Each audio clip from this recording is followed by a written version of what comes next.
Bonjour, bonsoir et bienvenue dans l'épisode 4 de la grosse cote. Alors je vais vous présenter brièvement l'équipe, même si vous avez compris la mécanique, d'un épisode à l'autre, c'est plus ou moins la même équipe. À ma gauche, nous avons El Tonio. Bonsoir Monsieur Ban, bonsoir Monsieur Pronino, bonsoir à tous. Et à ma droite donc, Pronino. Bonsoir Monsieur Ban, bonsoir à tous. Aujourd'hui, je vais vous proposer un épisode ramassé, concassé, très concis, quelque chose de très rapide, tout simplement parce que j'ai des patates sur le feu. Ce soir, c'est purée. C'est purée de patates douces. Purée de patates douces. Le mélange patates douces et pommes de terre classiques, c'est ça? Exactement. Et le secret, c'est la petite muscade en poudre. Là. Muscatnuss. On va tout de suite commencer avec le tennis et revenir sur ce qui s'est passé à l'US Open.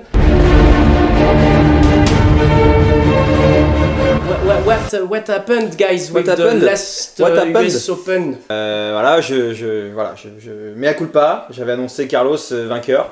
Déjà j'annonce mon vainqueur. On va bien se marrer. Carlos Alcaraz. Carlos a chuté. Carlos a chuté contre Medvedev en demi-finale. C'est un petit peu la déception du tournoi et Novak était au niveau où on l'attendait, c'est-à-dire presque intouchable. Seul un très grand Carlos aurait pu peut-être le détrôner, mais voilà, rien de plus à dire. Novak au top. Carlos un petit poil décevant, encore un peu tendre. Face à un Medvedev qui est un spécialiste de ce tournoi. Ouais, Medvedev qui a déjà gagné l'US Open en 2021. On espère que des auditeurs, des téléspectateurs ne vous ont pas écouté. Parce qu'ils sont un peu dans la panade. Je trouve que... Oui, après j'avais quand même conseillé aux auditeurs d'y aller sur Novak. Voilà. Après Carlos vainqueur, voilà, bon, c'était un pari un peu risqué. Voilà, maintenant je l'admets. Il y avait quand même pour les spectateurs, les auditeurs assidus qui nous ont religieusement écoutés sur l'épisode 3, il y avait une petite galette à se faire, il y avait du beurre à se faire. C'est une recette bretonne quasiment, mais voilà, il y avait de la caillasse, on pouvait se faire un petit capital puisqu'il y a eu de belles déclarations et notamment une très belle déclaration de El Tonio. Et oui, merci de revenir dessus. Votre pronostic pour les finales féminines? Jabber Coco Gauff.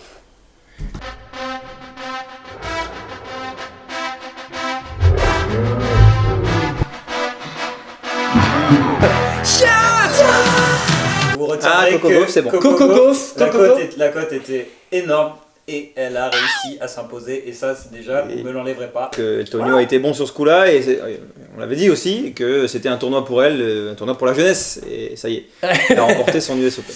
Ouais, son US Open et elle a glané au passage son tout premier grand chelem, donc bravo. Et bravo, oula. Et bravo à Daniel Bravo. Vous connaissez la pastille de l'émission, à l'approche de chaque grand chelem, on vous donne nos 8 cartes de finalistes. Un pronostic assez osé tout de même, parce qu'on fait ça avant même que les tableaux ne tombent. Sortis, ouais. Donc Si là, des fois il y a des petites... C'est difficile. C'est difficile. Sans le tableau, c'est difficile. Et pour ma part, j'ai été justement... Pas tous en même temps. J'ai été un peu... je me suis fait baiser. J'avais mis mes 8 quarts de finalistes et ils se sont tous un peu affrontés et du coup j'en sors avec... Les gens ont le droit de savoir forcément. quel est votre score sur 8, El Tonio. C'est déjà... J'avais le vainqueur. Monsieur Je Tonio. n'avais pas le vainqueur. Il nous fait une surprise. Quelle J'avais- indécence, monsieur El Tonio. Quelle indécence. 2 sur 8. Quelle indignité. 2 sur 8, ça arrive, voilà, j'ai pêché. 2 sur 8. 2 sur 8. 2 sur 8. J'ai pêché, mais j'avais pas le tableau, j'avais pas les Mais personne ne l'avait, et pourtant je crois qu'on s'en est relativement bien sorti. Et Prenez-le et voilà, moi. c'est ce qu'on appelle un manque de chat, voilà. Je pipe aussi ça. Qu'est-ce qui s'est passé pour vous? Foutré. Ce petit... Un 5 sur 8, voilà. 5 sur 8, si je suis dans ma moyenne, j'ai fait 5 sur 8 à Wimbledon, on sent le gars sûr quoi. Est-ce que vous êtes le vainqueur de ce petit jeu là? Non, c'est vous qui avez gagné Monsieur Ban et il faut rendre à Monsieur Ban ce qui est à Monsieur Ban avec un superbe 6 sur 8. Bravo Monsieur Ban. Bravo.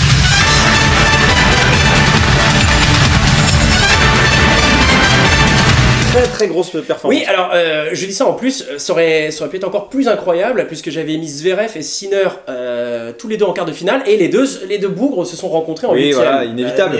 Mais c'est grâce à ce type de piège que je ne finis qu'à 2 sur 8 malheureusement. À l'heure où on enregistre cette vidéo, nous sommes à 4 jours de l'Open Bercy, le Rolex Masters, appelez-le comme vous voudrez. Vu la vitesse à laquelle on fait les montages de nos épisodes, je pense que cette vidéo va être publiée 3 mois après Bercy. Alors, je vous propose de nous concentrer sur l'ATP Finals. Est-ce qu'on doit dire ce que c'est l'ATP Finals? Oui, expliquons-le pour nos auditeurs. Rappelons le principe. Les 8 meilleurs joueurs de l'année, les mieux classés de l'année, s'affrontent sur un tournoi avec une phase de poule, puis une phase à élimination directe. C'est ça. Phase finale. C'est vachement bien résumé. Super, j'ai tout compris. Aujourd'hui, on a 4 qualifiés et on a encore 4 chaises vacantes. Les qualifiés, on le rappelle, ce sont les sempiternels Djokovic, Alcaraz, Medvedev et Sinner. Ce qu'on vous propose, c'est aujourd'hui de vous donner notre pronostic pour les 4 derniers participants. Alors les 4, je vois Rublev, Tsitsipas, je le mets malgré ses contre-performances du moment et notamment 2 fois martyrisé par notre nouveau Frenchie Arthur Fils, Rune, et puis Zverev qui est plutôt en forme. Voilà. Ok, pour ma part, je vais mettre Rublev qui est effectivement au niveau de la TP Race, là, donc c'est le classement qui compte les points, il est vraiment pas loin des 4 premiers, enfin en tout cas du 4e. Donc je mets Rublev, je vais pas mettre Tsitsipas qui fait une saison catastrophique, il va s'écrouler et ça serait à juste titre, qui retourne avec son espagnol Badosa, je sais pas quoi là, et c'est terminé. Et le gars il fait du mannequinat et il arrête le tennis. Bon bref. Il va y avoir pour moi Rune. On parle quand même d'un top 10 mondial, attention. Rublev, Rune, Zverev et je vais mettre Hurkacz. Donc c'est notre convergence, notre divergence. Voilà, Hurkacz et moi je laisse Hurkacz sur la tournée asiatique, Stefanos. Vainqueur du tournoi de Shanghai. Ok. Eltonio. Moi, je vais vous donner les miens. Si vous vous rappelez de ce que j'ai donné, on va pas être loin de mon avis du 8 sur 8. Je vais vous donner, pareil, je vous rejoins sur Rublev, sur Zverev. Et moi, je vais partir sur Ruud. Très bien. Et je vais donner ma petite surprise, Manarino. Il a fait une fin d'année. Très bien. Soyons français un peu, voilà, défendons nos couleurs. Oui, on est dans le tennis fiction là, mais tout part à volo. Très bon joueur Manarino, mais Oui, mais j'ai même hésité à mettre mon fils qui a gagné le tournoi de Stockholm. Bon, voilà. aucune Voilà. crédibilité. Très rapidement, guys, qui voyez-vous remporter tout simplement ce ATP Finals? Eltonio, je vous laisse. Quelqu'un se lance? Je me mouille, Djokovic. Bon, voilà, je me mouille, mais je pense qu'on peut y aller sans problème. Djoko, vous pouvez miser sans problème, Djoko. Voilà. J'ai envie de tenter une grosse cote. Attention. Non, je vais partir sur Medvedev. Il y a souvent des surprises sur le ATP Finals et je dirais que celui qui peut créer le plus la surprise, ce serait Medvedev. Ouais, ok, j'aurais bien mis une pièce sur Alcaraz, on en a toujours pas parlé, mais je crois qu'il est blessé au cul.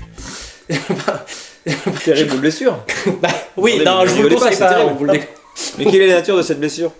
Je sais pas, enfin en tout cas un muscle fessier quoi. Ah oui. Froissé, c'est froissé. Ah, c'est froissé, c'est vrai. C'est froissé. C'est vrai. C'est froissé, donc je rejoins Eltonio. J'ai l'impression qu'il y a un vrai binôme, une vraie synergie qui se met en Voilà, place. une convergence. Donc je vais y aller sur Ouais, Djokovic. marché. Très bien. Djokovic.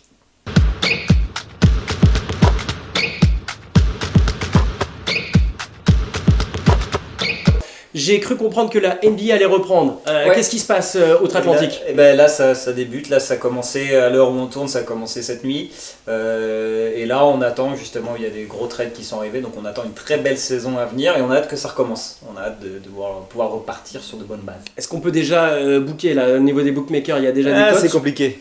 Mais Voilà, Boston va gagner. non, très difficile parce que chaque saison est différente et je dirais surtout qu'on va observer de très près notre nouveau Frenchie qui a été drafté aux Spurs, notre Victor Wembanyama et qui fait Qui affole déjà les compteurs en pré-saison, il a fait des stats incroyables, il est partout. très bonne performance et très grosse performance en pré-saison et très impressionnant pour l'instant. À Mais voir à si confirmer. les Spurs vont tourner avec l'équipe qu'ils ont, mais lui en tout cas il devrait tourner et on a beaucoup d'attentes sur lui et on espère que ça va bien marcher pour lui. Mais en termes de paris, la NBA pour l'instant, il faut Parce que là, il j'ai faut l'impression attendre. que vous êtes des lycéens, Non, un genre de bac de philo là. Exactement. Le sujet c'est, est-ce qu'il y a des cotes? Non, Est-ce que il y vous a- avez travaillé, messieurs, pour cette Bien émission? sûr. Et on a les Celtics à 5, les Bucks à 5, on va retrouver les plus gros de toute façon. Nuggets à 5,5. C'est pas voilà. safe. C'est pas safe clairement tout ça, pas safe, Antonio. non, c'est clairement C'est vraiment pas pour la safe. victoire Mais- finale, pas la victoire de conférence. Hein. Non, c'est pas safe. Ok, C'est compliqué. attendons un petit peu, mesdames Une et saison messieurs. de NBA, c'est très long, c'est compliqué de parier et d'y aller maintenant.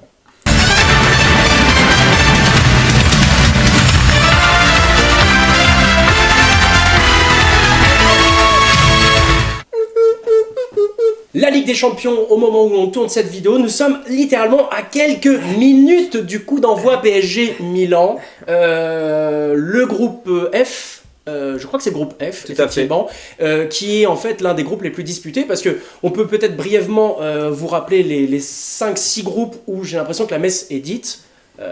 Antonio, vous avez les chiffres? Les chiffres. Les chiffres. Les chiffres. Alors ouais, j'ai Ah, les c'est chiffres. dur. Groupe A, Bayern Munich, bon ça c'est déjà quasiment plié. Ouais. Groupe B, le groupe d'Arsenal et de Lens. On va débattre sur ce groupe. Ouais.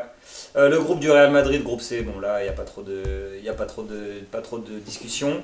Le groupe de l'Inter Milan ensuite, ça peut être plutôt sympa. La Real Sociedad fait des bons matchs, mais ça risque de tourner pour l'Inter Milan. Le groupe le plus ouvert, clairement pour l'instant, à l'instant où on tourne, c'est quand même celui du PSG, parce que Newcastle a infligé une cinglante défaite au PSG. Et le PSG Milan et le Milan PSG à venir vont pouvoir conditionner un peu ce qui va se passer là dans les prochaines journées. Et puis évidemment, le groupe G, Manchester City, qui est un des grandissimes favoris, le vainqueur de la compétition, qui peut faire le doublé peut-être. Moi, j'aimerais bien qu'on revienne. Alors déjà, vous avez parlé du Bayern. Il me semble que le Bayern est avec le Galatasaray et Manchester United. Qui est-ce que vous voyez entre les deux pour la qualif? J'ai vu une qualification pour Manchester United à 1,90. Est-ce que ça vaut le coup, ou est-ce que Man U c'est à peine bon pour la Ligue Europa et qu'il faut même pas y penser, même pas en rêve, la Pourquoi Champions? pas, mais là c'est compliqué honnêtement entre les deux, parce que Man U fait pas non plus un début de saison rêvé. Le match d'hier soir, il gagne parce que Maguire a réussi à marquer un but. Harry Maguire! Et un péno arrêté à la dernière minute par Onana qui était sur des mauvaises performances. Donc, Ok, à 90 c'est tentant, mais... C'est tentant, mais bon.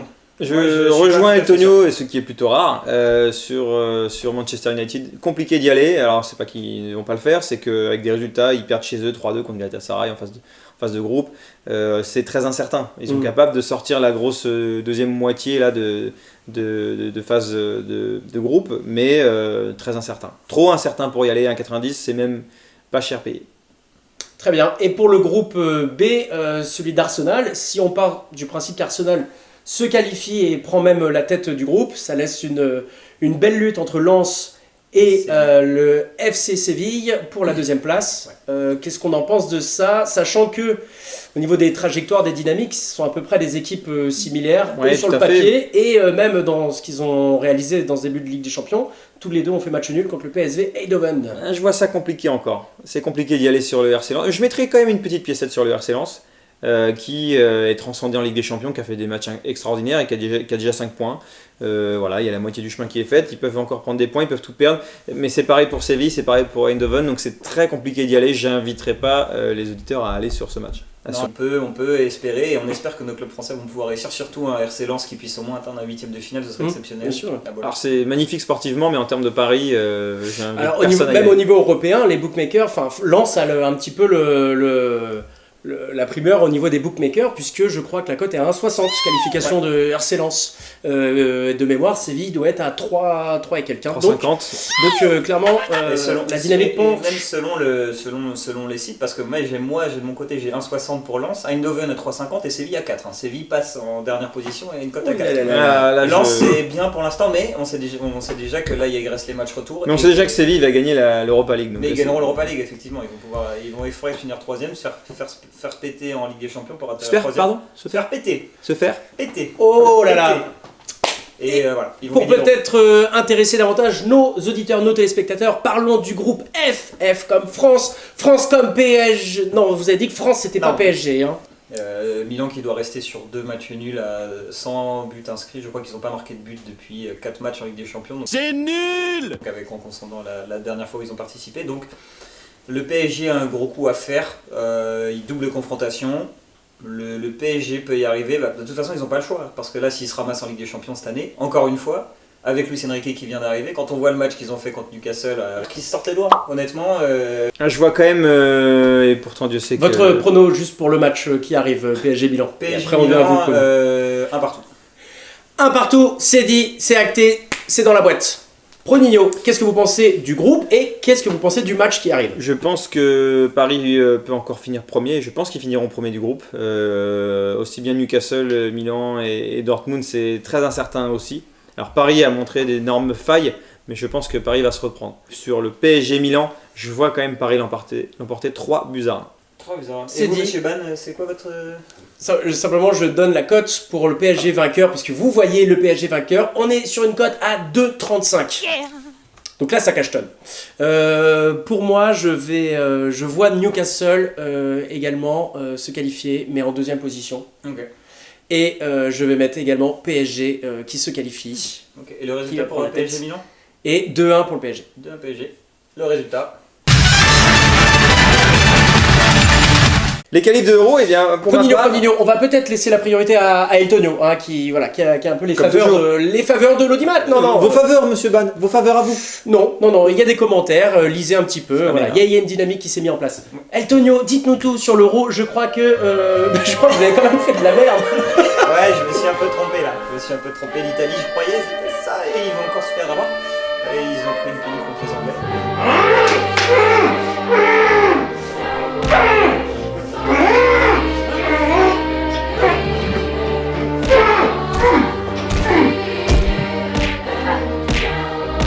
je crois que les Anglais sont en bonne position et que l'Italie, là, ils vont peut-être pas y aller finalement. Ils vont peut-être pas y aller, il reste encore 2 matchs, je crois. Donc il va falloir qu'ils se réveillent un peu. Bah oui, alors après avec ce petit jeu-là, la qualif de l'Italie, je crois que la cote est à plus de 3 maintenant, hein, 3,50. Il est encore peut-être temps de faire un petit coup de poker. Pronino, c'est à vous. Ah, je sais pas, Non, je vous sens vexé. Non, et écoutez, il y avait des valeurs sûres. Je pense que les Français, au bout de 3-4 matchs, avaient plié le game. Donc j'avais personnellement misé sur la France vainqueur de son groupe. Les Anglais avaient aussi démarré très très fort, étaient solides et également vainqueurs du groupe. Alors c'est ce qui faisait partie de mon combiné de 6. Le Portugal, la Belgique et j'en ai le dernier en image. De toute façon, l'imprimé écran est là. C'est gagné pour Pronino. En groupe A, je vois l'Espagne et l'Écosse en 1 et 2. Et sur l'Euro, j'aimerais aussi rajouter On n'a que... plus du tout le temps, Pronino. Il est temps de fermer la page footballistique et d'ouvrir la dernière page de ce 4e épisode. On va parler rugby.